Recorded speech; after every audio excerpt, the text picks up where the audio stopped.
Coming up next on the Wet Fly Swing podcast.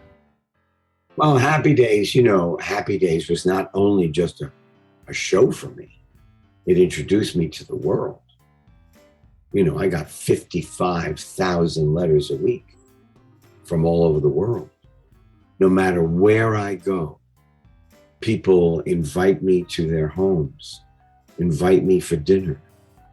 The warmth is exceptional. It is an honor, actually, that so many people who have such different traditions, such different languages, and yet we all have the Fonz in common. That was Henry Winkler describing the impact of playing the Fonz on the TV show Happy Days. One of the best. Not a heck of a lot more I can say about that. Henry Winkler today on the Wet Fly Swing Fly Fishing Show. Welcome to the Wet Fly Swing Fly Fishing Show, where you discover tips, tricks, and tools from the leading names in fly fishing today. Hey! Have you been noticing the last few months? I've been practicing my A. This has been going on. You can check back in the previous episodes and hear my progress and this subtle hint that we were having this episode was on its way today, and we are finally here to share it. So I never really nailed the A, but I've got the man himself on the show today. Henry Winkler has been a TV and movie icon for my entire life and is here now to sit down and chat about fly fishing and that life.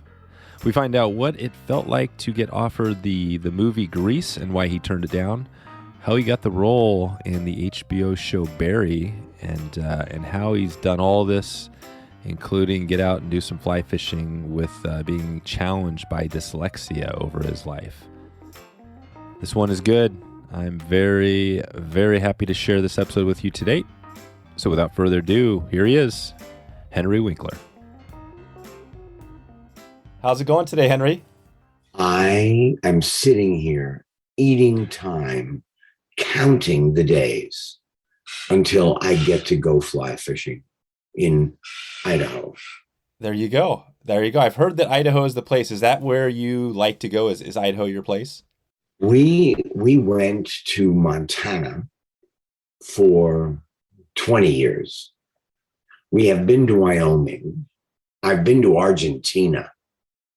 Holy mackerel, that was an adventure.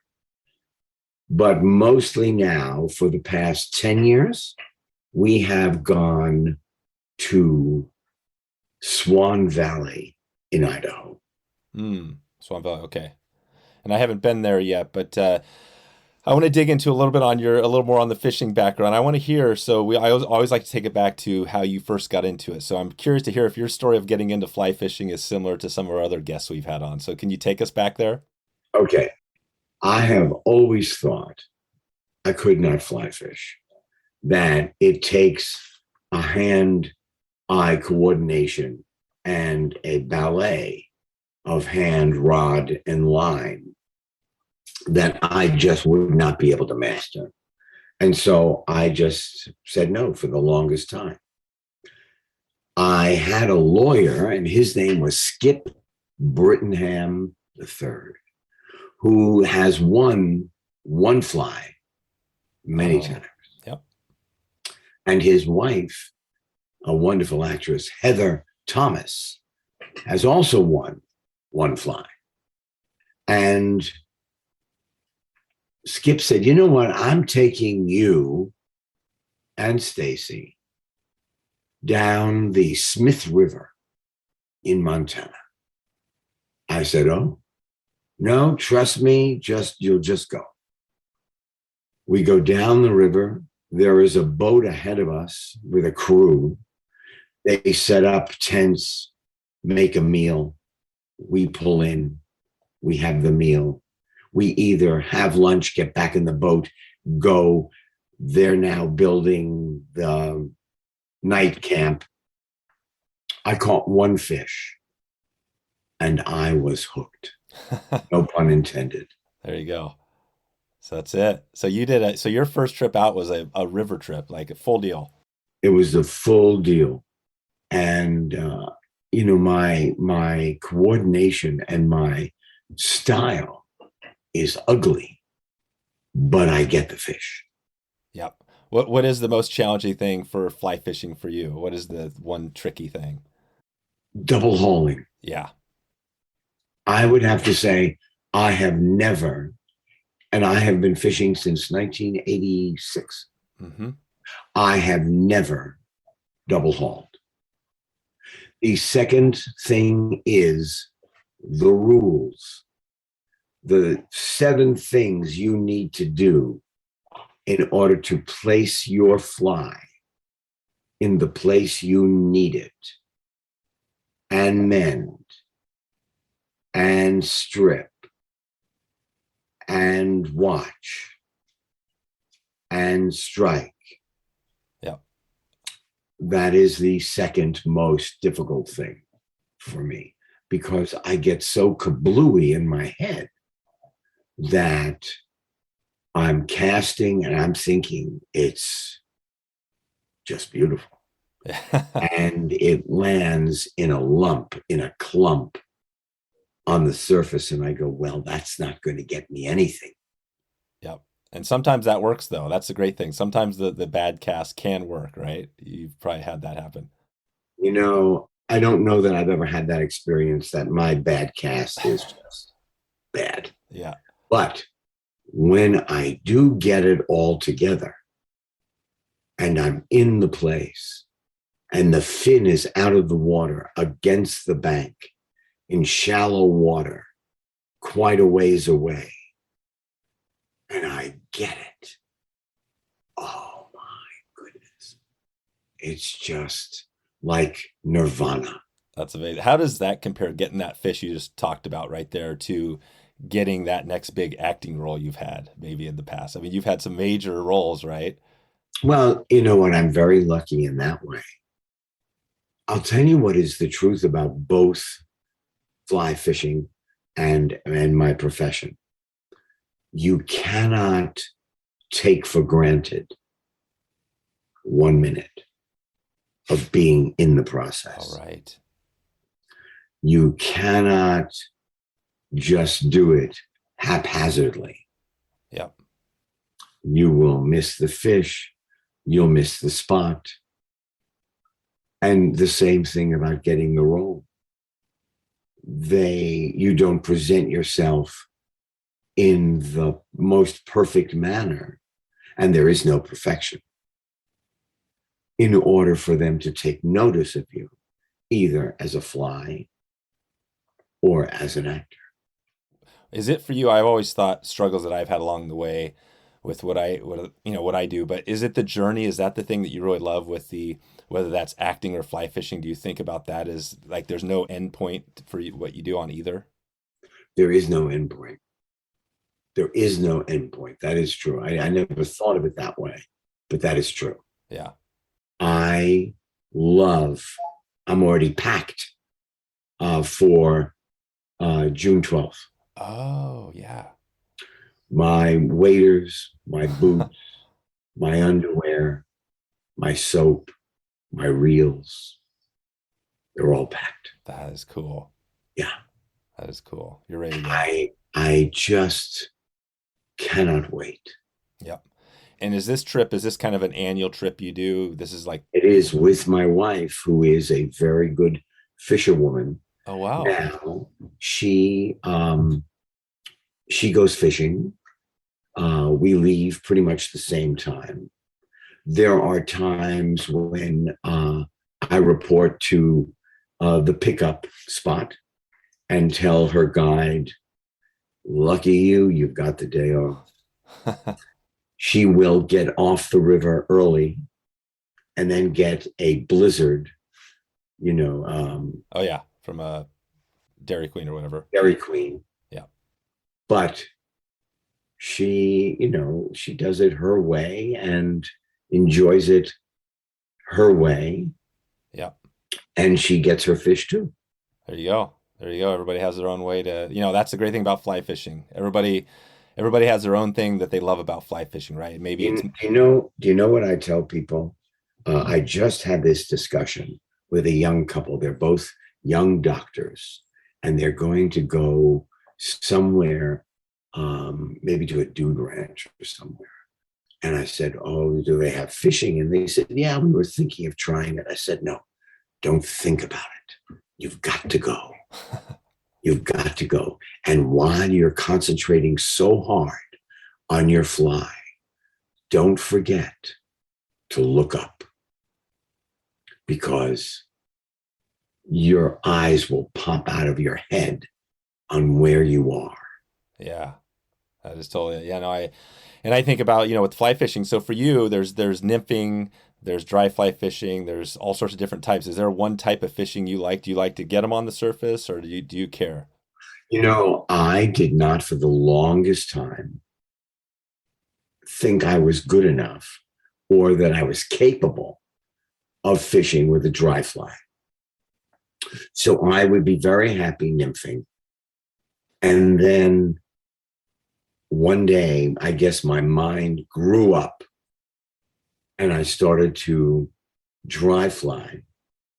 And I was successful at it. And I thought, wow, this is fabulous. That's cool. That's cool. You have taken that next level. A lot of people, some people, they don't ever get there, right? They because dry fly is challenging, right? Getting the fly just perfectly matching the hatch but you've had success. I have had success, and I'm very willing from 9 o'clock in the morning until 4:30 in the afternoon to cast right through lunch. I rather cast than eat. Then I realized, oh, we have to stop for lunch because the guide probably is hungry. Yeah. Which really pisses me off. There you go. And I give him my fruit, my cookie, and we're back at it. That's it. There's a good tip for your next guide to remember that, because I've done some guiding as well. Not much. It's challenging. Guiding is hard. Oh, I don't know how they do it. It's hard, but the good thing about it is there are people that are just born for guiding and they love it and they're great at it. And those are the people I'm sure that you've probably worked with, some of the best, right? I have had amazing guides and they have all my respect. First of all, I think to myself, they are pulling that boat all day long. They're watching me not think about where my cast is going.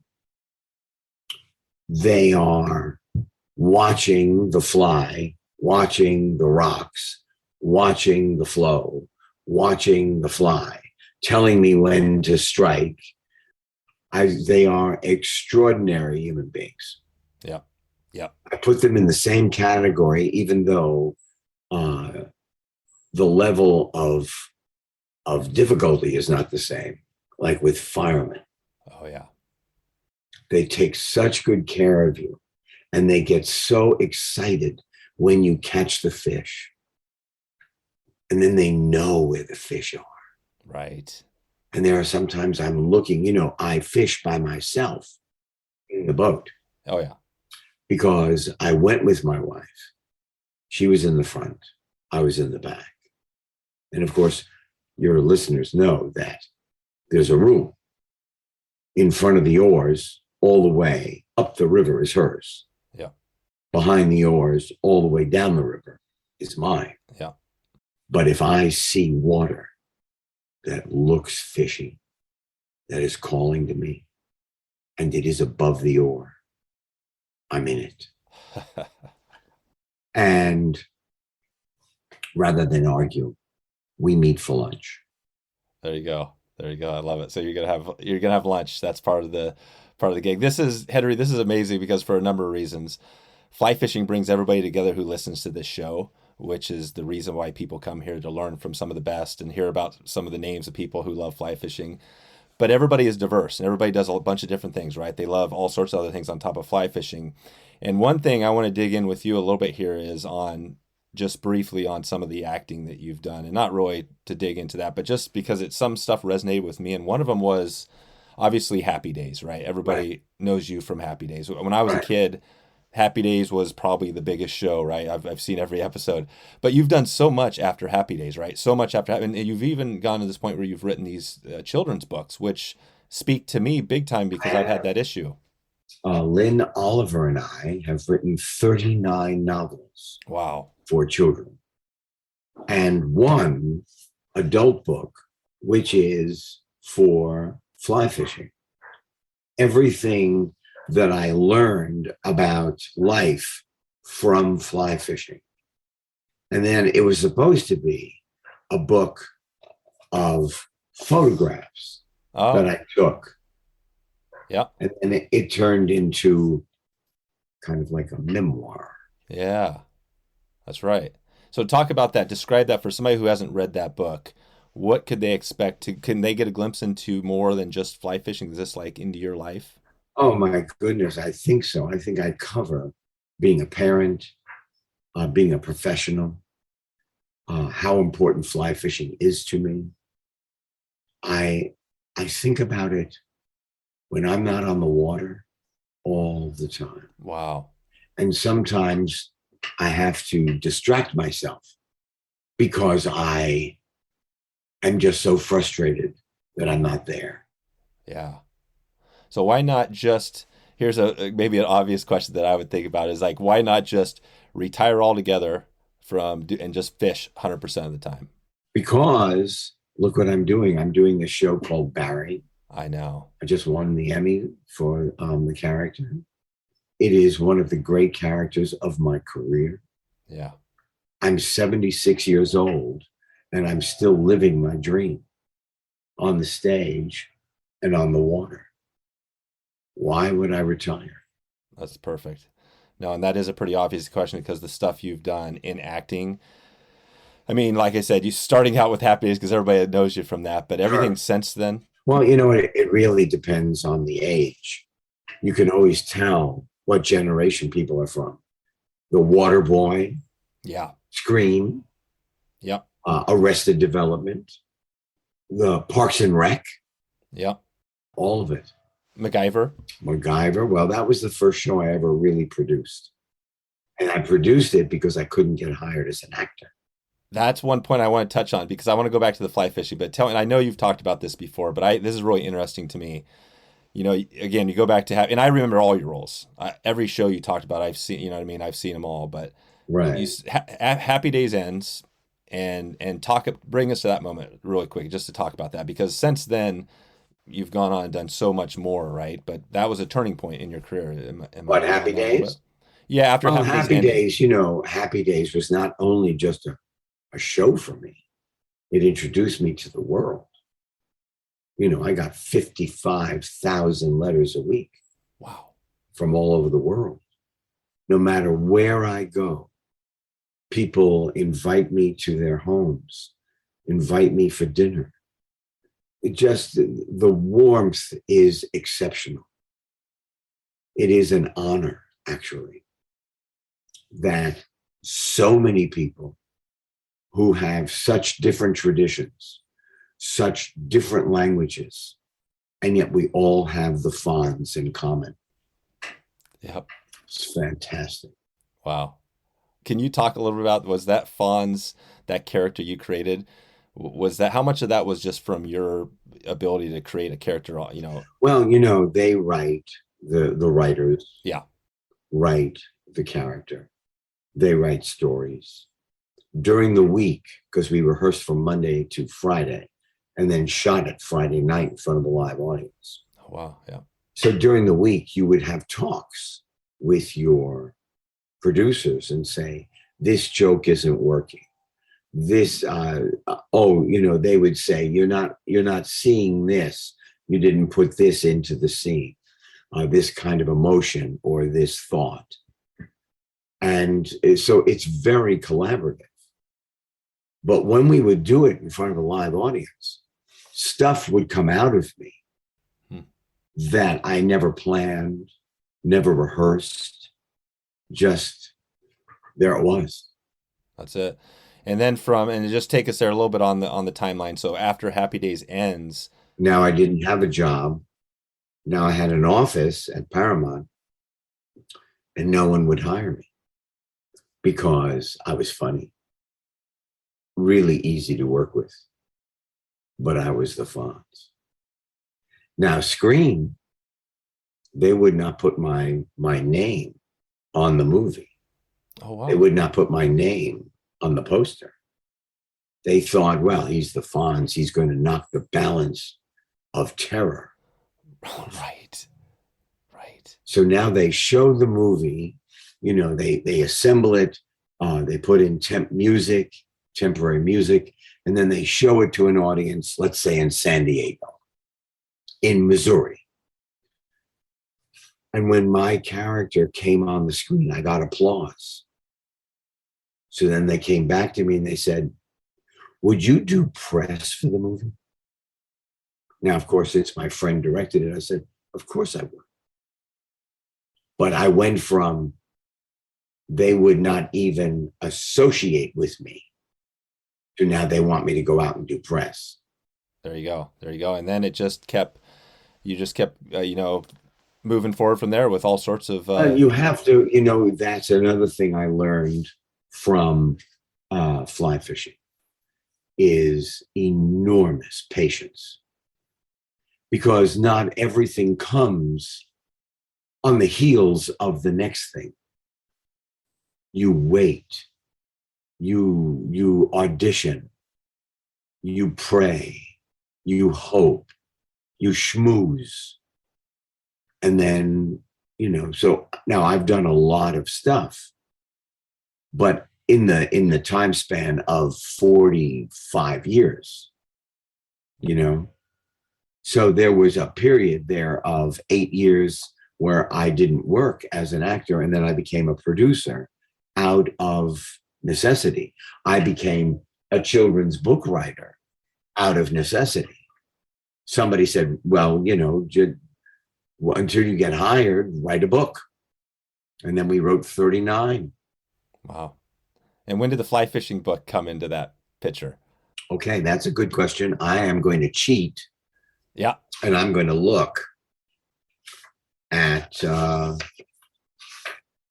date, because I literally don't remember. 2011. Oh, wow. Yeah, there you go. So 10 years ago. And you started fly fishing roughly, how long before that? I'm not sure if you have that. 1986. Yeah, that's right, 86. So you had a good time. So you had some skills in fly fishing by the time you wrote that book. And how did that feel when you got that book out there, when you were completed that? Did it feel? It felt great. Yeah. It felt great. It really did. And did you write? I know one of your struggles has been, you've talked like with the children's books, Hank Zipzer. There's Ghost Buddy, Alien Superstar. Yeah. Describe it just quickly, what the premise is of those books. Who is the target for those? Well, this is Hank Zipzer in the second grade. And we use a font that makes it easier for the eye to make friends with the page. Oh. And we're the first ones to use that font. So he's in the second grade. He doesn't know yet that he's got a learning challenge. All he knows is the frustration of not getting anything right. Then there is Hank Zipzer. He's in the fourth grade, and he finds out that he's got something with a name. He's resourceful. All of these books are funny first. We write books to make children laugh. And then they happen to be about a kid who's got, 1 out of 5, 1 out of 6 children on the earth has a learning challenge. Yeah. And it's hereditary. Yep. And that's why it resonates so well with me. And I know you had that same challenge, with dyslexia, right? Throughout your life. Still. You never get over dyslexia. You learn to negotiate it. Right. Yeah. So, and that's a great question, because I always talk about the struggle I had with reading as well. That's why this resonates with me. All the way through school, I could read, but I just wasn't a great reader. All the way up until college. Yeah. And it took me college, and finally through college, something snapped, and now I'm fine. but Yeah, it took me my whole life to get to that point. And that's what I love. This is amazing. I understand. It's the wiring in the brain. A child is disruptive or moves all the time. They bounce or their leg bounces and everything. And it's not like they're doing it on purpose to make life difficult for you. It is the wiring in their brain. It doesn't compute. They can't spell. I can't spell. Look, I've got a word like schedule. Yeah. All right. I have it taped just above the computer because I use it all the time. And after all this time, I cannot just sound the tenacity. I can't sound it out. So I have it, you figure out how to make your life easier. Yep. That's it. So when you're on the river, you're on these fly fishing, does all that disappear? No, because the putting together all of the steps of making the perfect cast, making sure there's nothing on your hook all the way down, you forget, or you can't, you can't put it in order, or, just, and so you figure it out. You figure it out. Yeah. And that's it. And I've been skunked, to be honest, I've been skunked plenty of times on fishing trips, right? So a lot of the great thing about fishing is it's just like you said earlier, it's about being outdoors. Even if you're not catching a lot of fish, sometimes just that experience. Oh my goodness. That's why I say one of the most important parts of fly fishing is looking up. Yeah. And seeing where you are. Yeah. Because it is breathtaking. Yeah. Matter of fact, I think everybody should go fly fishing, and maybe this country would calm down a little bit. I hear you. Yeah, that's exactly what we need if we get everybody on the water fly fishing. Wow. Do you have a fly pattern that you've done well on, that you've caught some fish on? This is Maisie. Hi, Maisie. Macy? Maisie. Oh, Maisie. She's 2. Nice. What is she? She is a golden doodle. Oh, golden doodle. And you're a good girl, aren't you? But I went to this incredible resort in Tennessee, and I took my wife because she always wanted to go there, and it's called Blackberry Farm. And on the property of Blackberry Farm, they have a beautiful stream with trout. And the fish master there, the guy who was in charge of the river, made me a pattern called the Winkler, which is really like a little mayfly. Yeah. But I was so proud that I had a fly with my name. And I'm almost out, but I have used it, and it's pretty successful. But there it is. You got to have X-ray vision. Yeah.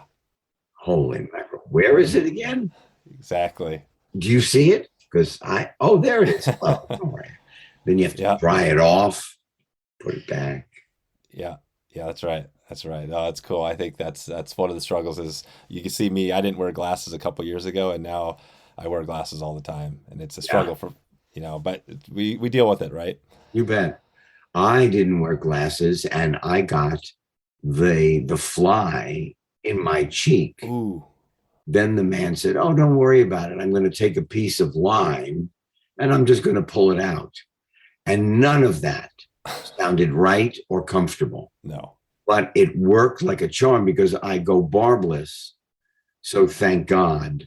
Oh, wow. It just came right out. He pulled it with a piece of line, and wow. There you go. That's a good guide. There's another guide tip for you. What do you have on tap? You're going to Idaho.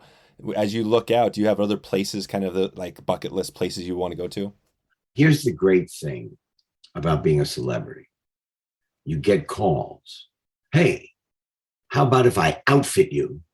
You can bring somebody with you, and I'll take you for 10 days to New Zealand. Wow. I've heard that New Zealand is great fishing. Now, unfortunately, we went in April, And the best time to go, I think, is December, January. But there I was. I got a beautiful rod. I got clothes. I got sunglasses. I got a reel. And I caught 3 fish in 10 days.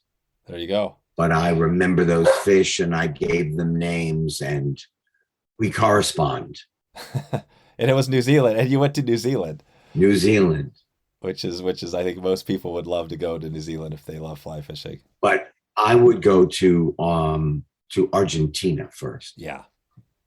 Oh my God. There are 2 guys from Montana, the PGA, I think it is, or PGR, Patagonia River, PRG. Oh, yeah.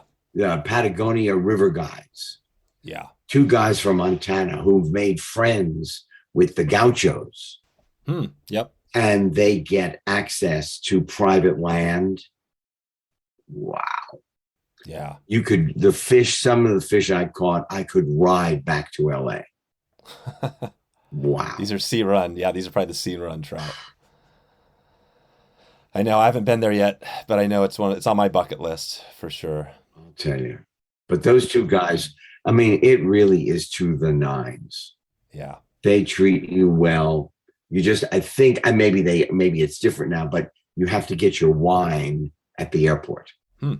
Okay. You have to buy your own wine. And there was Australian wine and it's just all good. Yeah, and I don't drink, but the men I was with, Skip Brittenham III took me. Skip was my lawyer. Your lawyer, that's right. Who is a master fly fisherman. There you go. That's cool. Yeah, that's awesome. All right. So we got a little, I was just kind of thinking, Argentina is the topic that always comes up. Take us back really quick because you had a couple more things that have been really big and things that I have heard about and watched. But so we're going back in time again. Grease, one of my favorite movies of all time. Grease. Talk about that. They came to me because I was very popular as Fonzy. And they asked me to play Danny Zuko. Oh, wow. And I thought to myself, well, I don't want to be typecast. And I've just played Danny Zuko for 10 years. Yeah. So I said no. So I went home, poured myself a V8. John Travolta said yes. He went home and bought a plane. So, wow. If I were to look back again, would I have done it? I would have tried. The only thing is, I can't sing really. What about dance? Dance, I'm a good dancer. Now I dance from the waist up. But at the time, I could use my whole body. Oh, yeah. Now I have a negotiation with my knees when we get out of bed. I said, I'm ready. Are you guys? Just let me know anytime you want to make a move. Yeah, that's right. That's right. What about, so I don't want to leave Barry on the table either. You mentioned it earlier, but talk about how that role comes to you, because this is a powerful. Well, sometimes there's a God who is looking down on you. Stacey and I just left an estate planning meeting, which you lose brain cells. You leave them on the coffee table, on the desk. I had no idea what they were talking about, but nodded a lot, signed my name. We're in the car driving down Ventura Boulevard in the Valley in LA. Get a phone call. Bill Hader. HBO. You're on a short list. Ooh. Let me ask you right now. Is Dustin Hoffman on that list? Because if he is, he's going to get it. I'm not going in. They said, no, he's not. I went, all right. They sent me the script. My son, Max, who told us he wanted to be a director when he was 10. He's now 37, a new father, and a really good director. He directed my audition. Wow. Very strict. And I went in. I read for Bill Hader, who I had watched on Saturday Night Live for years. I made him laugh. I thought, oh, this is a good sign. And then I didn't hear. Then he calls and he said, hey, I wrote 2 scenes. You wrote 2 scenes, nice. You want to come in and play? In my mind, I was going, no, I don't want to come in and play, because if I was good the first time, I might screw it up the second. Sure, Bill, send him to me. He sent him to me. I sent him to my son via email, and he directed me over the phone. Max now is directing me over the phone. I went in and I got it. That was 2016. 16. Wow. Oh my goodness. It turned out to be one of the great roles of my life. Gene Cousineau, acting teacher. Amazing.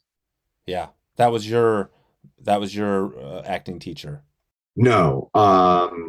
Cousineau is actually a name that was the obstetrician that Bill Hader and his wife used for the birth of their daughters.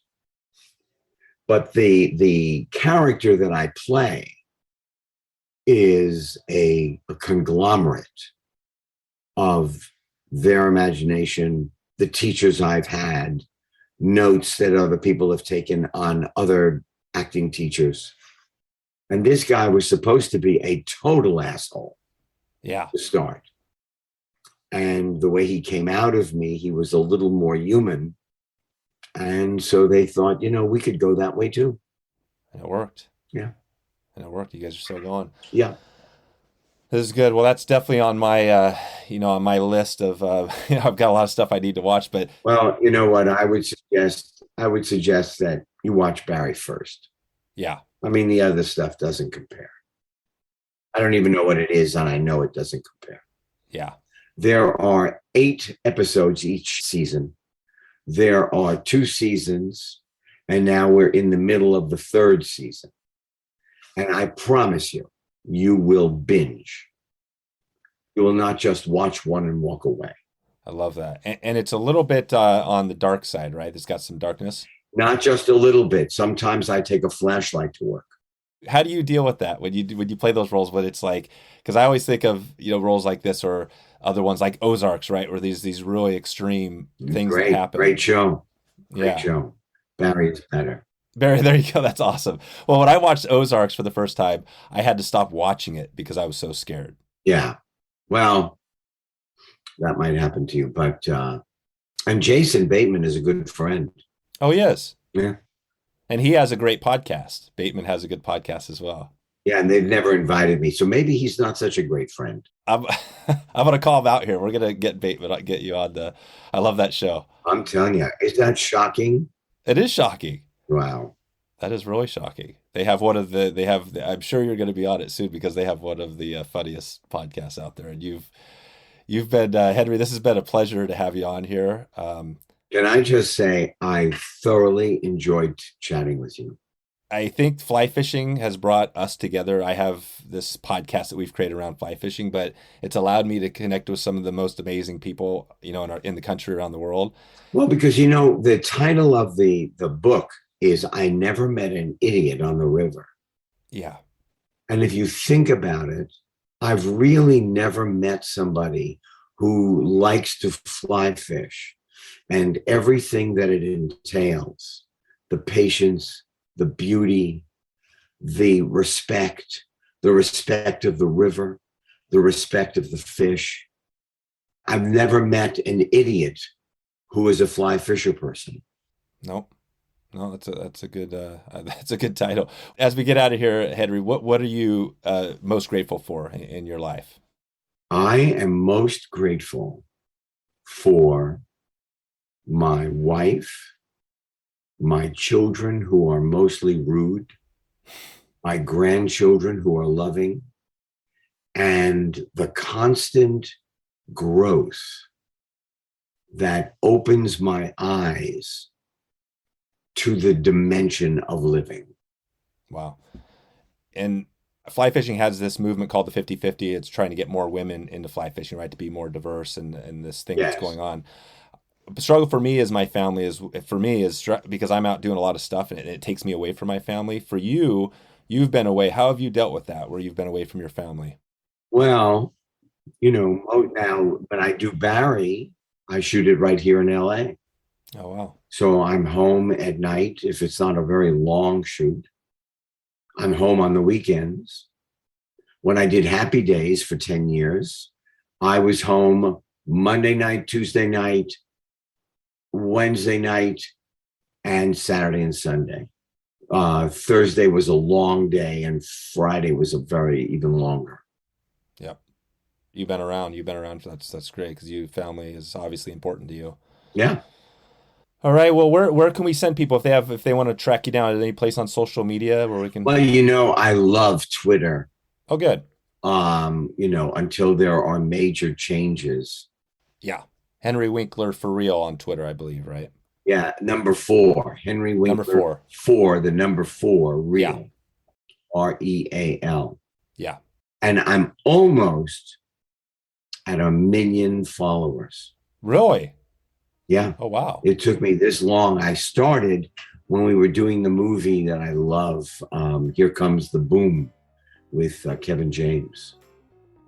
And that was like in 2011, maybe a little earlier. And I love that movie. But I love Twitter. Yeah, you love Twitter. I'm going to track you down on Twitter because I love Twitter as well. And I'm going to, once we get this episode ready to roll, we'll get it out there and we'll share it out to your community.